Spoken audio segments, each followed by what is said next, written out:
salaamaaleykum wa rahmatullah kon ñu ñëw ak yéen rek ci beneen leeral bu am solo mooy bu fekkee dangaa bëgg sa profil sa contact yi kese ñoo koy gis surtout suñ mbokki jigéen yi parce que des fois nga bokk ci ab groupe am xale yu góor yi fa nekk yoo xam ne dina xaw a mel ni man ñu ci bëri sa photo la ni gis mu rafet rek tax ñu jël la PV gi demee noonu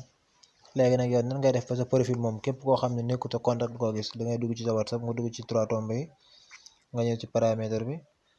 nga wàcc compte yéeg ci première bi nii léegi nga ñëw ci photo de profil nga dugg léegi boo ko bàyyee tout le monde yow képp koo xam ne rek bokk nga ak moom groupe wala moom mu enregistré sa numéro rek dina gis sa profil mais da ngay wàcc mes contact boo defee mes contact nag sa contact gi mooy ki nga xam ne sa contact la yor nga numéro mu yor sa numéro kooku rek moo mën a gis sa profil léegi tamit am na tamit comme personne bu fekkee personne bi moom kenn du gis sa profil bi nga def yow rek yaa ko mën a gis mais bu la neexee bu fekkee dangaa bëgg sa contact yi kese ñoo ko mën a gis mais contact nga koy bàyyi léegi boo ko bàyyee mais contact moom sa contact yi rek ñoom ñoo mën a gis sa profil